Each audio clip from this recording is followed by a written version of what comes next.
Room's growing up. Yeah. No foundation all the way down the line.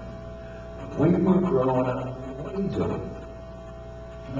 Scribbling. Scribbling? What? Nothing, just scribbling. Oh, sure. That's what you want to do. Balance this slider with a man on third. These kids today.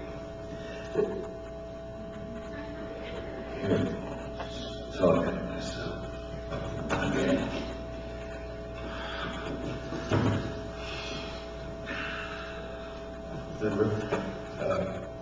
How's it going? Dumb question. That's back. It's been 6 months. A year below. And there is an experimental program that we've been conducting, and I want to get your hopes up for that. I think you might be an excellent candidate for that. It's cutting edge. Hey, Doc. Yes. Walking like you.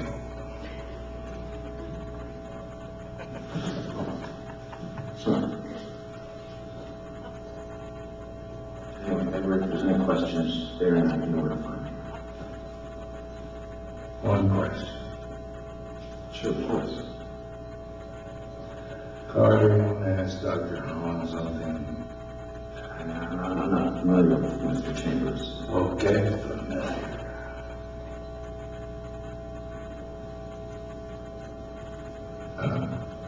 I just wanted to know how I stand, so.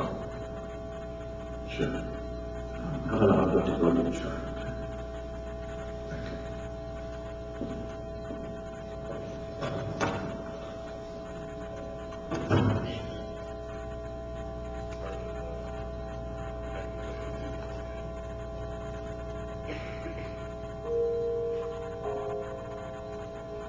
Edward.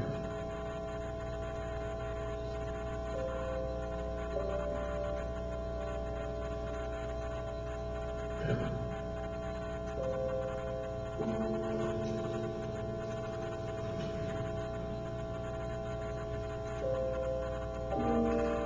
There was a survey once. 1,000 people were asked if they could know in advance would they want to know the exact day of their death. 96% of them said no. I always kind of leaned toward the other 4%. I thought it would be liberating, knowing how much time we had left to work with. It turns out, it's not.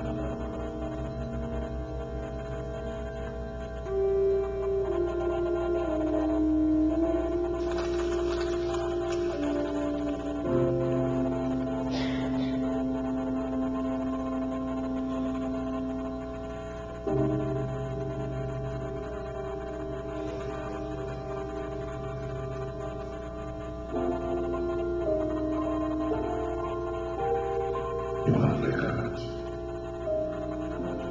Thought you'd never ask.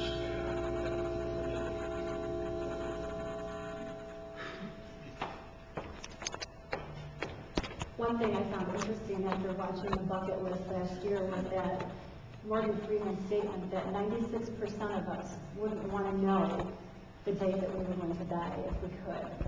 And I was curious to know if that was really true, because myself, I thought I'd err on the side of wanting to know, but I didn't want to plan, or I didn't want to press. I went online. There's survey after survey of people who wouldn't want to know the day of their death. I was thinking about this past winter. Maybe some of you know somebody who's battling cancer or something similar to Morgan Freeman and Jack Nicholson in this movie. But this past December, I had a cousin who's 36 years old. And her cancer had been in remission for quite a while. It started about 5 years ago, but she'd had a clean bill of health for like the last 2 years. Just a couple days before Christmas, she gets a call at a routine test that the cancer is back and it's in her lungs. She was never a smoker. But they said that the cancer was very, very aggressive. Shortly after Christmas, she completely lost the functioning of her left lung. And as things went on, she went through aggressive chemo, she went through aggressive radiation. My cousin just lived up her life. She was never married. She never had children. She worked a full-time job. She loved to travel. She was very, very happy. And the news was not good. They told her basically, Marcy, you need to start planning for your death. And it was really hard on the whole entire family. But as it got closer to spring, she got taken to Spectrum, Waterworth Hospital in Grand Rapids. And the prognosis wasn't good. Well, then after a couple of weeks, the doctor said things were looking better. They were actually thinking that Marcy was going to be going home. So I get phone calls and find out what was going on. And it was a Sunday night, and we were on our way to our life group. And I called up to the hospital to see how she was doing. And I said, I want to come up and visit. And she said, you don't even need to come visit me, Trish. So I'm coming home on Wednesday. But you're coming home from the hospital? She said, yeah, things are looking really good. Wednesday, my dad calls me and said, Trish, things aren't looking good. You really should come up and visit. So when I talked to her on that Sunday night, I said to her, I said, Marcy, I said, how are you doing through this? She said, I'm doing good. The one who's having the hardest time is my mom.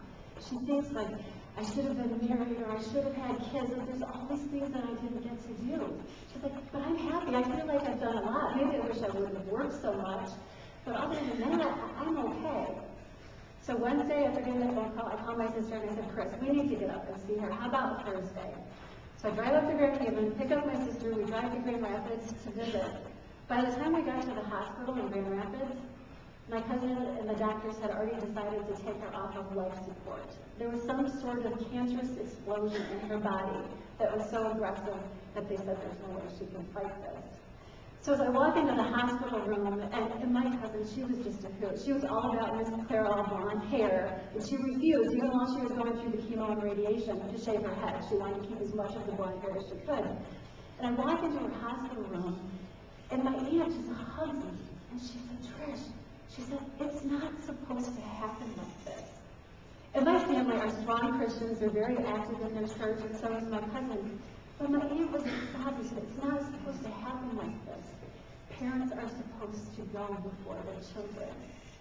And you know, the point is, folks, is we really don't know how many days we have.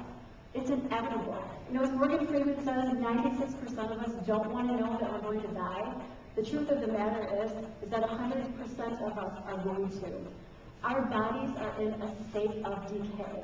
In our time here on earth, this is like prep ground for eternity. But our bodies are going to continue to decay. In Psalms 90:12, and this is called the Prayer of Moses, they say, teach us to number our days aright, that we might gain a heart of wisdom. Do you know what I think they're saying in the Psalms is that we need to remember that we only have a certain number of days here. And for most of us, we don't know when that last day is going to come. Maybe some of you here watched the news. On Thursday, there was a big thing about Michael Jackson. Michael Jackson died.